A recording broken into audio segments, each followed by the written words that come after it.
and mine is a recording of my voice because I'm not very good at talking in front of people, so I hope you can hear it all right. It sounds all right. How does the evolution of language influence society and culture? With each changing generation, a new style of language emerges. May it be actual words that develop, or just tones and punctuation that come to mean new things. Language changes. This topic falls under the second and third learning outcomes. I'm going to analyze the impact of language changes and demonstrate an awareness of how language and meaning are shaped by culture and context. To do this, I will analyze text we've already gone over in class, along with other video clips that really demonstrate how our society's language is today. The evolution of language is evident every day in conversation. Those older than us have different expressions and sometimes even different diction. Our parents, for example, use terms and expressions such as gnarly, dweeb, yuppie, and gag me with a spoon. We would instead say things like really cool, nerd, a very educated and wealthy person, and disgusting. If we go even further back, our grandparents may use slang such as boo-boo and hi-fi, which mean a wound and a record player. This is only over the past 2 generations, and already we can see a change. The farther back we go, the more evident the differences in language become. And it is not just in the slang that our ancestors used, it is in the structure of their sentences as well. John McWhorter shows this in his episode of TED. For example, imagine a passage from Edward Gibbon's The Decline and Fall of the Roman Empire. The whole engagement lasted above 12 hours till the gradual retreat of the Persians was changed into a disorderly flight, of which the shameful example is given by the principal leaders and the Serenus himself. That's beautiful, but let's face it, nobody talks that way. Or, at least, they shouldn't if they're interested in reproducing. In the timeline of evolving language, this volume was not written that long ago. It is still written in the moderately new language of English, after all. Although it may seem like gibberish to us at first glance, we could decipher it if we wanted to. One of the main differences between this passage and the way we speak now is that Gibbon's sentence is extremely long. People nowadays speak in very short sentences that usually contain little meaning or emotion. This is reflected in our technology as well.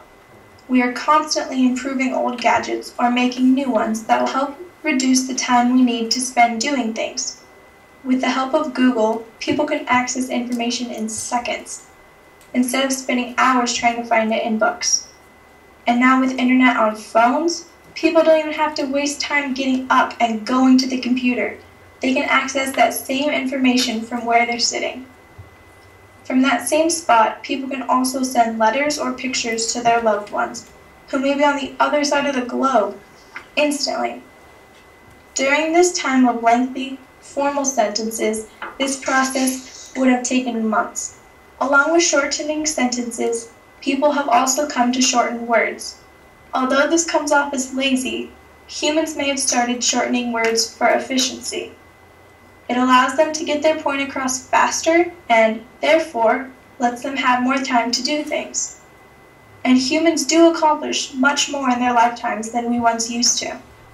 Instead of sharpening a rock all day while grunting to the person sitting next to us, we go to school or work, we talk to our friends, we go on trips across the world, we read books, we go bowling, we attend concerts, and we do a million of other things that cavemen us could have never dreamed. The exact origin of spoken language has not yet been discovered. We do know, however, that until about 100,000 years ago, the shape of hominid vocal tracts didn't permit the modern range of speech sounds. That long ago, people were very primitive. They acted much like animals, since our ability to communicate through speech is what sets us apart from animals. Accordingly, great accomplishments and the steady development of the modern human came about once language started. Quentin D. Atkinson has a theory as to when that happened. Instead of analyzing actual words, Atkinson looked for phonemes in over 500 languages around the world. Phonemes are the basic distinctive units of sound by which words are represented.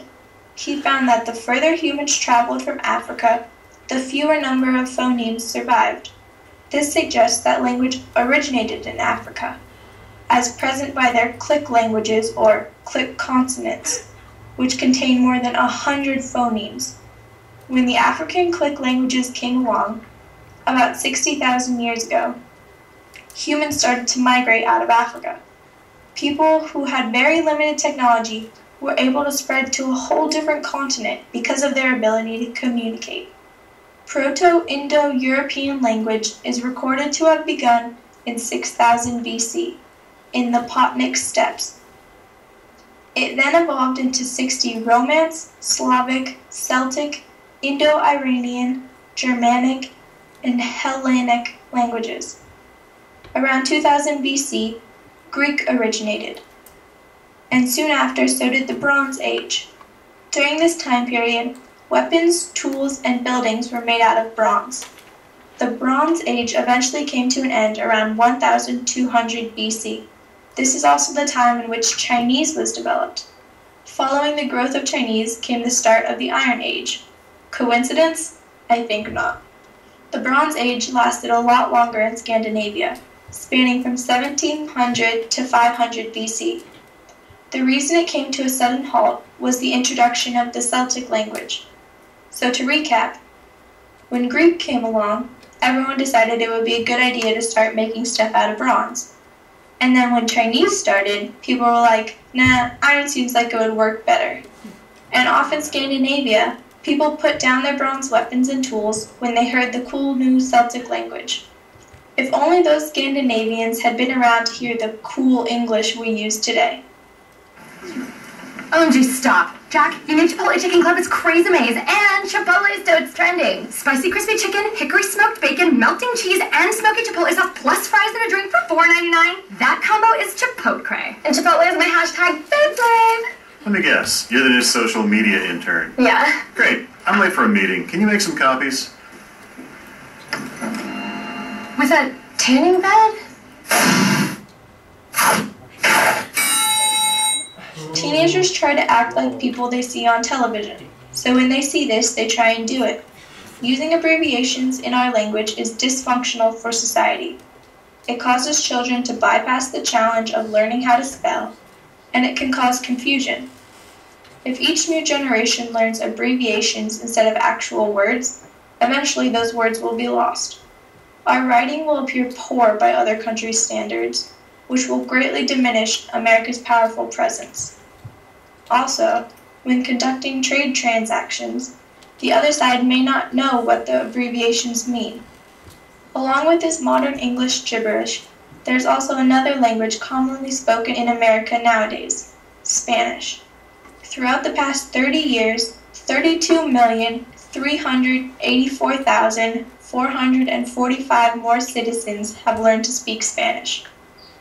And with each increment, the amount of foreign-born people has also increased. That is because people who speak Spanish as their first language in other countries see that America speaks it as well and comes here.